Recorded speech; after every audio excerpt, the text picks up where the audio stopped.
Welcome to Between the Sticks. I'm Lewis Walking Stick, your host, and we're sitting here on this Monday night, early November, and what was it, seventh episode, Gabe?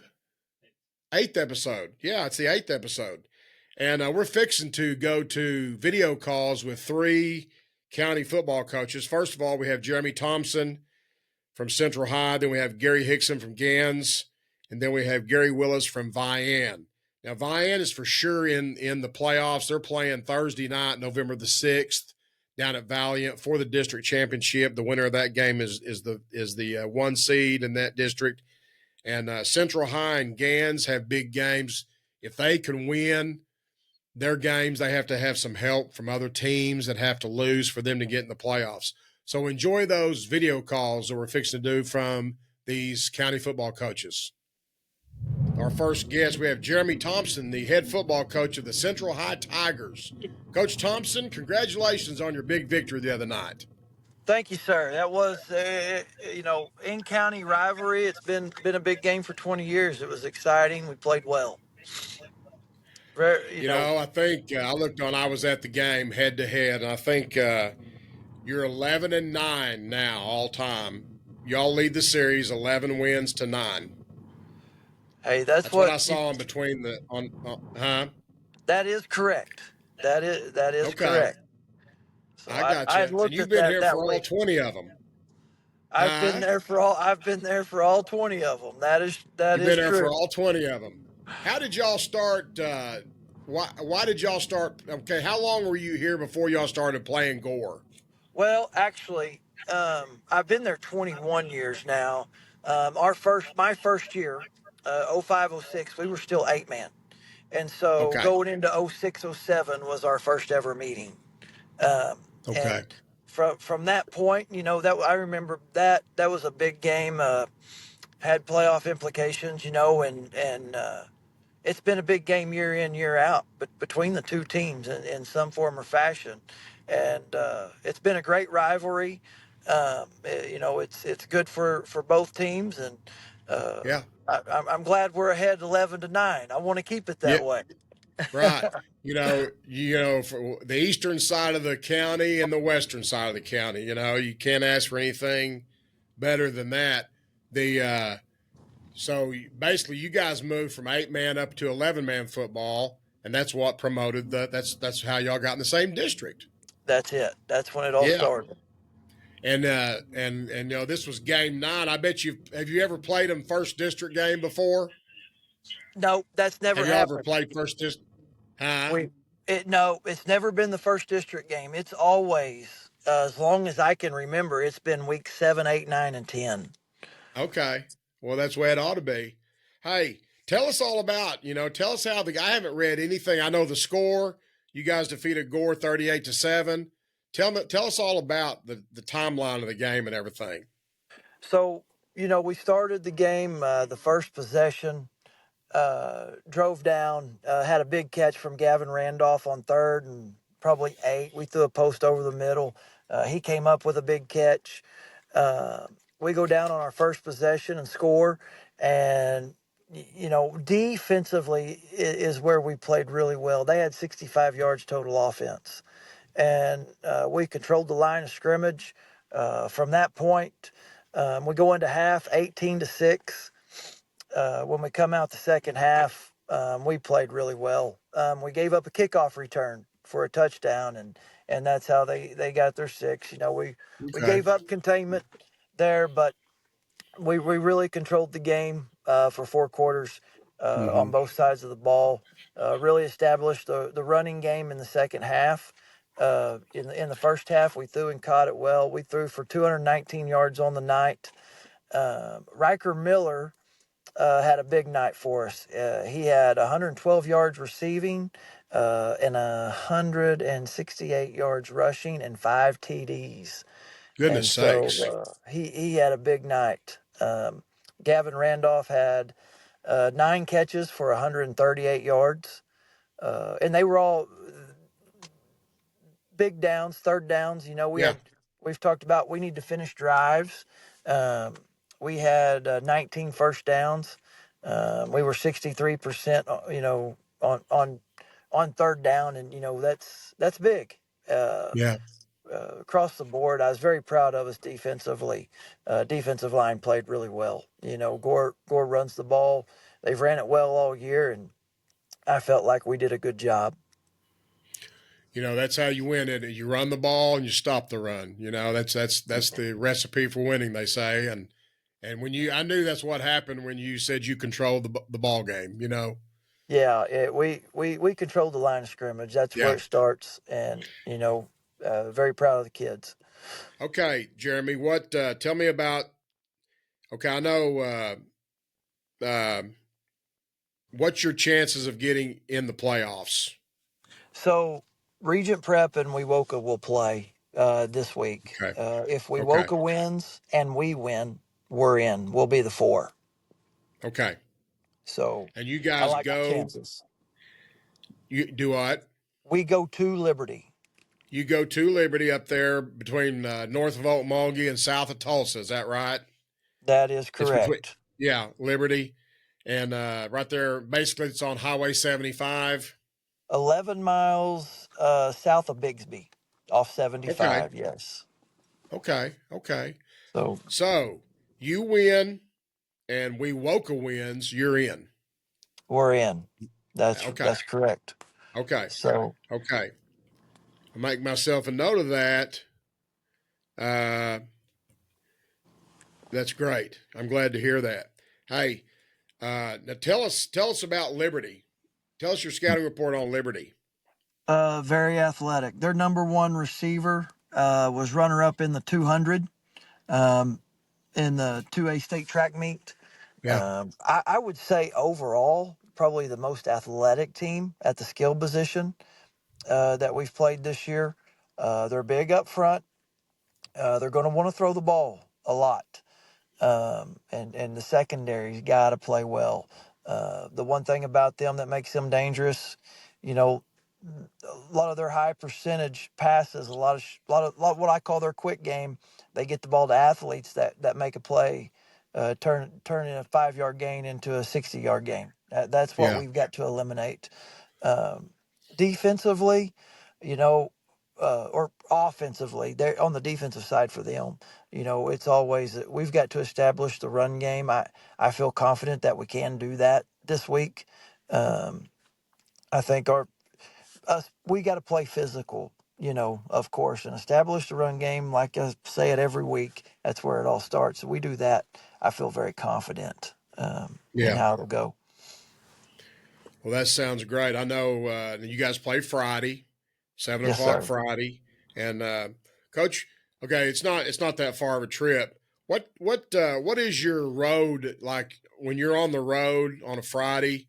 What's your pregame routine like? I know what time do you like to get to the opposing stadium on the road? If I like to, be there by 4:45, Okay. between that 4:30, 4:45. We've done the same thing for many years now. So we're going to come in last hour. We typically have something to eat for the kids. We start packing our bags, Yeah. especially if we're leaving around the between 2:30 and 3. We get everything packed up.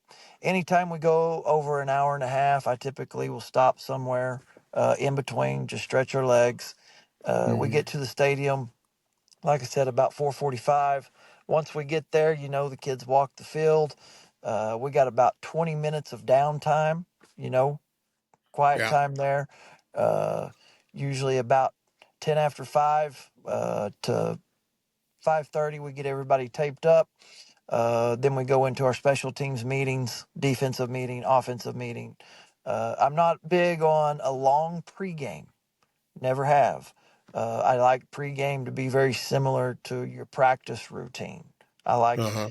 so we typically go out for kicking game at 5:50.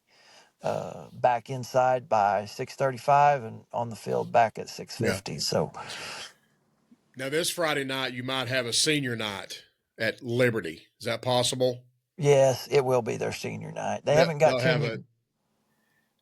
on They any haven't sent you the information. timelines yet. No, they haven't sent it to me yet, even though I know it's coming. I just Yeah. uh, Oh yeah. I'll Yeah. be ready And for it if I don't hear from them. Oh So yeah. Well, yeah, it's coming. They may wait till Friday morning to send it to you. that's tip. Yeah, that wouldn't surprise me. That could be possible. That could be very possible. Well, Coach, what's your perfect pregame meal for your players? Or what? Well, Give me an example of some of the things y'all eat there when you eat there at the stadium at last hour. the Handsome Baptist Church. Nick Starr is the preacher there. Uh Nick huh. Nick's been helping us out and doing many things as far as our football program in the school. And I don't know who the ladies are there that fix Uh huh. this, but it is the best chicken spaghetti you will ever eat. Okay, I got you. And and so that's definitely our favorite. Right. Um, we love that, when they do that for us, or uh, we have several people that have catered food to us and bought meals for the boys throughout the year, which Mm-hmm. is greatly appreciated. Yeah. That's a big deal. We always have one on the road, Yeah. um, and uh, I want to thank those people, by the way, since I got you on Yeah. here. If they ever get on here You and bet. listen, thank you for feeding these kids and taking care of them. It is appreciated by us. Right. Well, Coach, we wish you all the luck. Go get Liberty and go get a victory and bring it home. and Wewoka has to win, which I think is a good chance of them. Wewoka's in front of Regent Prep in the standings, I believe. They're the three. They are the three. It They're the goes three. I got you. Regent Prep just Tallahena. needs to lose again. That's it. We need You them to lose one more, and the Central Tigers win, and it's going to be a good Friday night. yeah. Okay, Coach. I'll be in touch with you. I'll be Hey, in thank touch you, with you. I'll be Coach. watching the scoreboard, Squirtle, and everything. So Hey, root good on the luck. Tigers. Thank you. You Uh, bet. See you, Bye. Coach. We got Coach Gary Willis, the head football coach of the Vian Wolverines. Coach Willis, you got a big game coming up Thursday night, don't you? We do. Yep. Get to make that long bus ride and go play a 9-0 Valiant team who they are getting it on right now. So they're having a really good year. You guys defeated Morris 49-6 Friday night. Coach, tell us about that Morris game briefly. Um, yeah, it was a Morris, believe it or not, 1-8.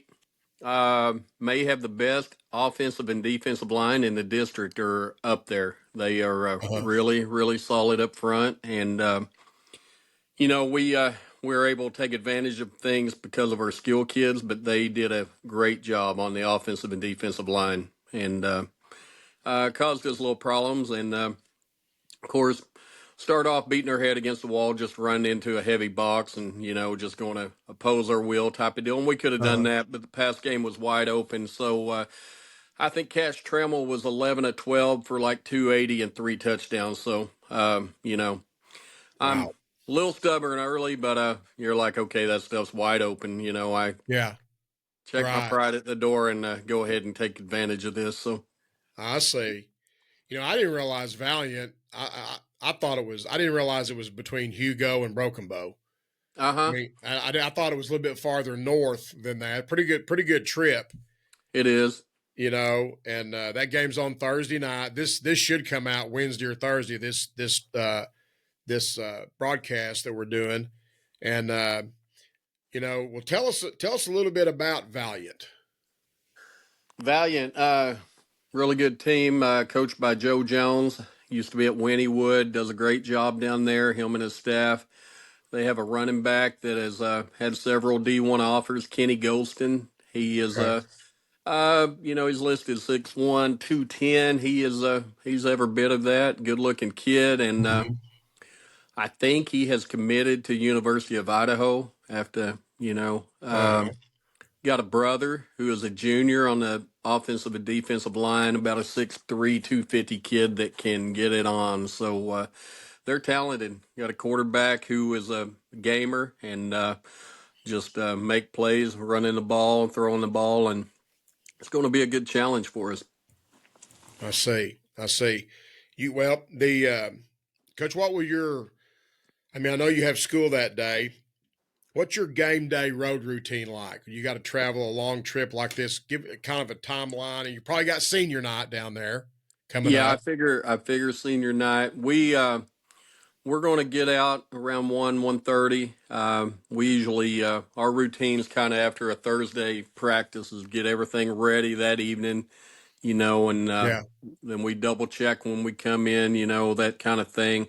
Load up. We plan on leaving Vian around 2, stopping in McAllister and eating a quick bite, Mm-hmm. and take a restroom break, that kind of thing, and make it on down there. We usually try to get there by 5, so I got you. uh, we'll keep it leaving a little earlier, but we'll keep everything same routine, and Yeah. hopefully go play well. What's you like to get there about 5 o'clock? What's a perfect pregame meal for you guys? These guys are we haven't had we've eaten a lot of McDonald's over the years. They Uh-huh. this group is kind of a Chick-fil-A group, so Okay. Yeah. we're going to get them some Chick-fil-A there in McAllister, pull Yeah. in there and pick it up and eat a bite and get on down the road and get our mind on things. I see. I see. Well, I know you guys match up in the first round with District 3. Keys and Wyandotte. Correct me if Mm-hmm. I'm wrong. Keys and Wyandotte play this weekend for third and fourth. Is that right? That is correct. Yeah. Okay. So it'll be one of them, Yep. that you play, obviously. And so I know you're not looking ahead, but Valiant, I don't know much about Valiant. I've heard of, I've known a few guys that have coached there, through the Mm-hmm. years and everything, but They uh, are. They are. They're pretty balanced. They a little run heavy with that kid, but yeah. big counter team, counter like throw the bubble RPO off of it and that kind of Uh-huh. thing. But they he is a good looking kid. Got him in the rain at our place last year and jumped on him early, so Uh-huh. that was beneficial. It was a downpour, kind of like last week at home, and um, we were run heavy anyways. They probably wanted to throw a little more, and the rain affected that, and we realized that last year. But we're able to jump on them early, and then you downpour, you load that box up and Yeah. pray they throw it in that rain. But it, like I said, it will be a challenging game, and we're ready for it. Yeah. But same time, they're a good looking team. Well, the challenges you had the other night at Morris. Okay, that's you said you kind of beat your head against the wall. You had, it was a challenging night up front in some ways. Well, I mean that'll pay off for you. It will. It will. And And it's good to see, you know, not to brag on our guys, but to give them their due. yeah, Our skill kids, when you got a Mason Wright who has been, yeah, just a heck of a player in the backfield, and then you got Drayton Fletcher.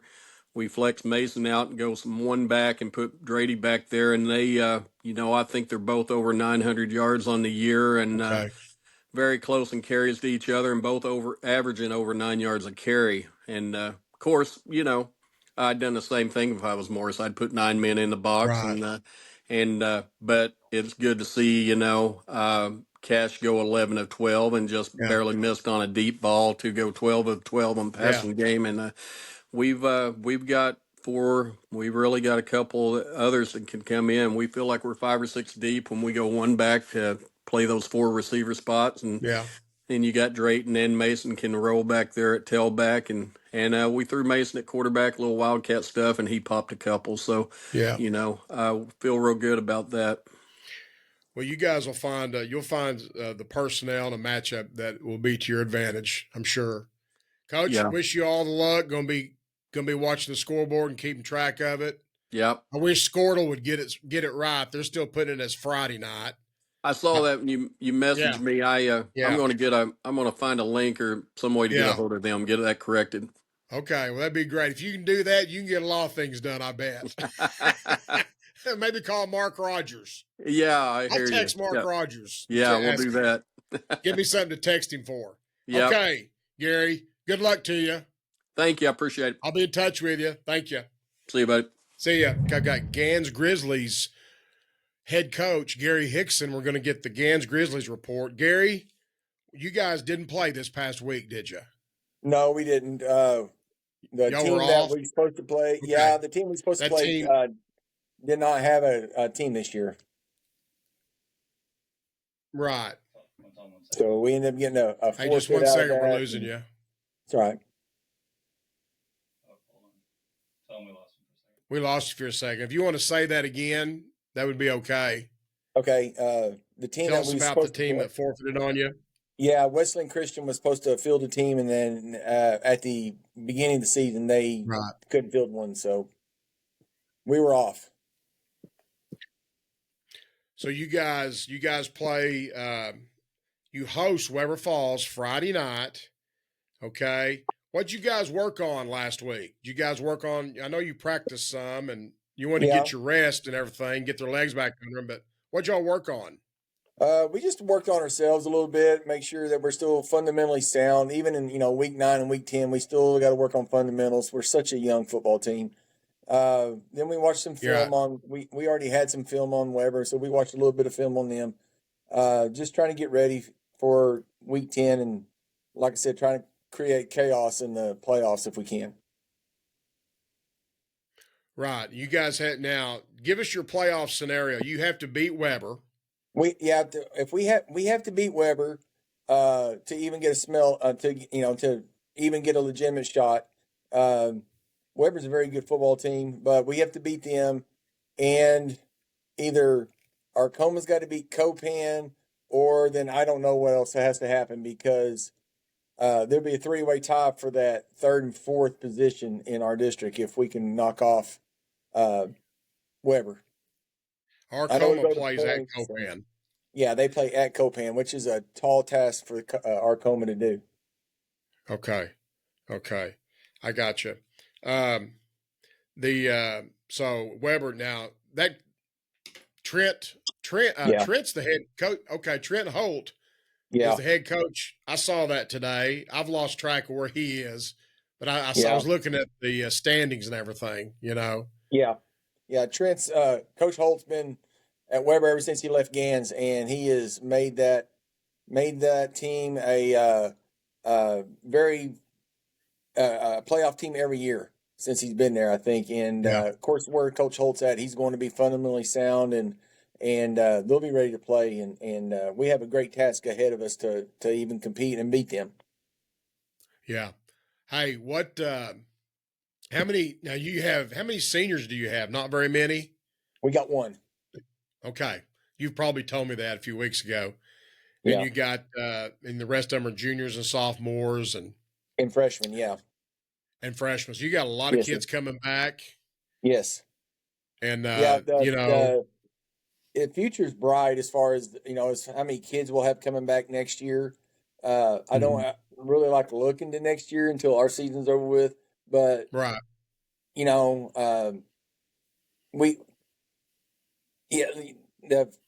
Give them through another spring and an off season with them and another summer with them. It's going to help us. We've leaped by. I mean, we've gotten better. Our record doesn't show it so much, but we've gotten so much better through this year from last year. It's just it's a 180-degree turnaround from what they did last year. They were just happy to be a football player.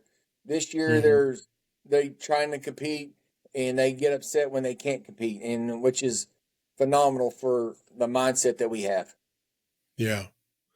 And you can see it in practice. You're better, fundamentally better. You're a better team and everything. Yes, I believe so. It's just a tough process. It really is. I mean, there's no doubt about it. It's a tough game to achieve at the level you want to. Coach, what is like your road routine? Now, I know you're at home. You're at home this week, so your kids come in last hour since you're at home, and do you turn them loose or do you keep them there at the school? I try to keep them at school. I don't want them going anywhere because bad things can happen when you let kids loose.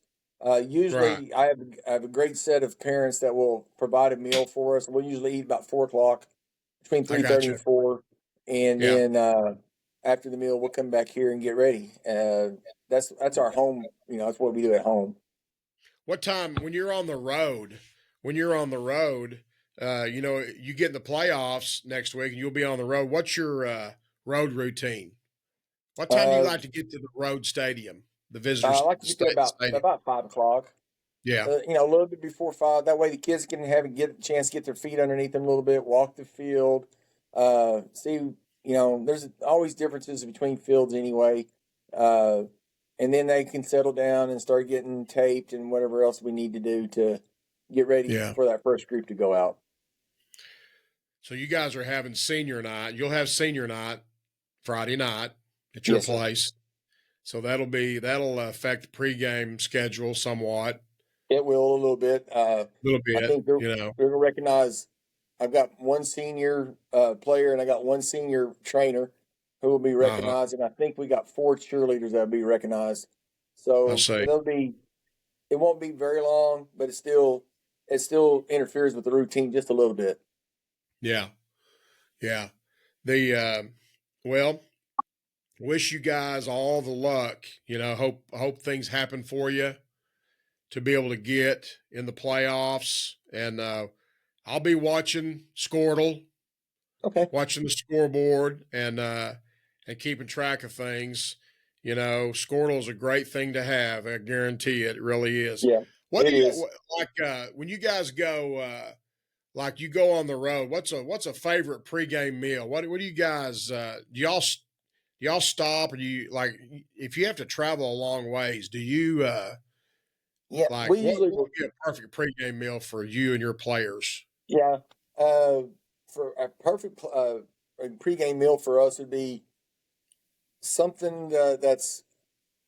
I don't like burgers and stuff like that. I'd rather stop at Right. uh, a pasta joint or something like that. That Yeah. would get us out of the bus and get us sit down a Yeah. little bit and eat and have some protein and some carbs and some vegetables like that. And Have you ever gone? Yeah. Have you ever had such a long road trip that you stopped at somebody else's stadium and no, and okay, okay, no, I've never done that. I had, I mean, like when I was at Muldrow, we used to go to Broken yeah, Bow. We used to okay. stop up there on top of that mountain and have sandwiches and stuff like Three that just to sticks. get off the bus. Yeah, Yeah, three yeah, sticks. Yeah, yeah. Three yeah, sticks. Yeah, and yeah. That's where everybody stops is at three sticks. Yeah, yeah, yeah, three sticks. It's literally right there on the side of the road, and it's yeah, it is. a And park and yeah, all that. I think last year our furthest game was at Copan, and Okay. it was during fall break, so we got to eat here. One of our uh, eighth grade players' grandfather fixed us barbecue and stuff like that, which was really really good, and we enjoyed it. Yeah. And then they fed us on the way back too with sandwiches and stuff like that. So Oh yeah. I know you appreciate all the help you've gotten, all the things that people have done for you. yes, Every yeah, year and this year and all that. Well, Gary, good luck to you guys Friday night. Hope things pan out for you and all that. I And appreciate it, Coach. I'll be in touch with you. I got some softball, some Salsaw Black Diamond, and some other schools here in the county softball news. Okay. A week or two ago, 4 Salsaw Lady Black Diamonds made the all district 4A6 softball team last week.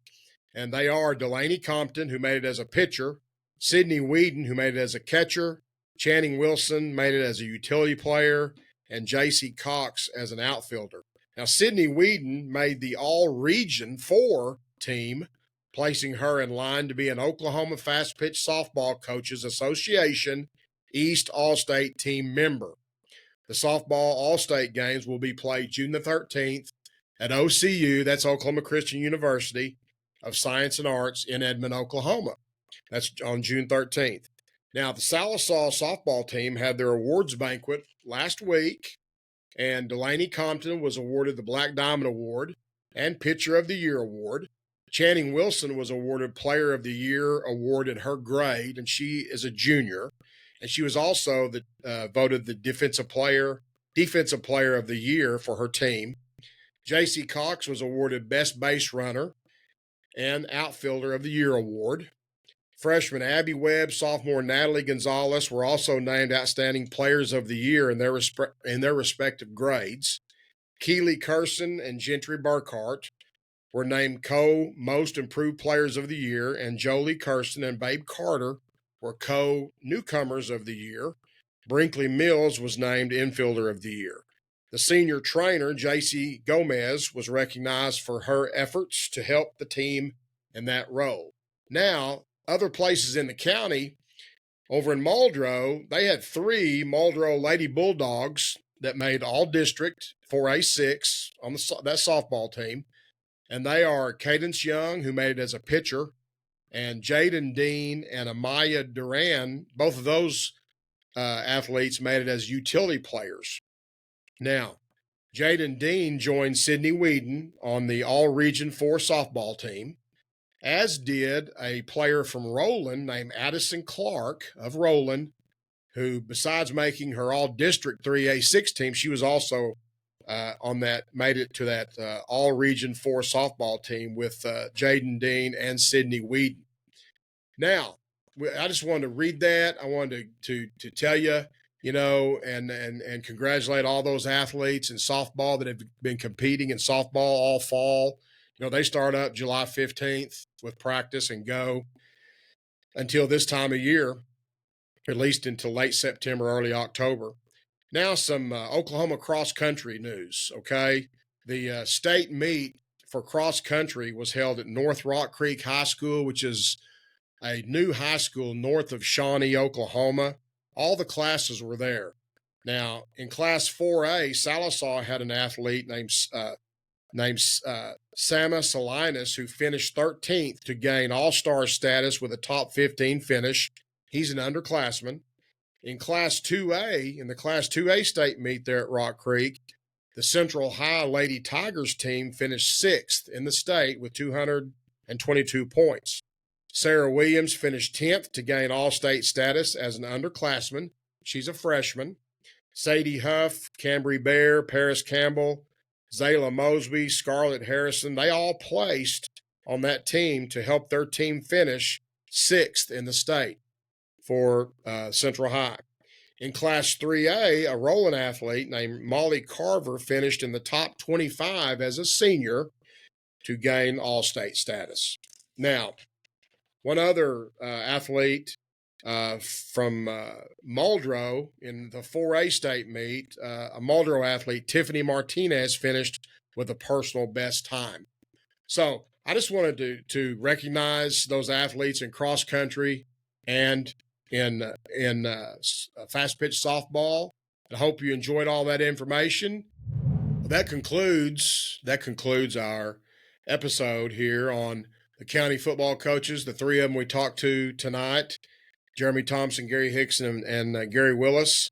And then talked about the achievements of the softball players here in the county and the cross-country athletes here in the county. So we hope you enjoyed all of that, and we'll see you next time.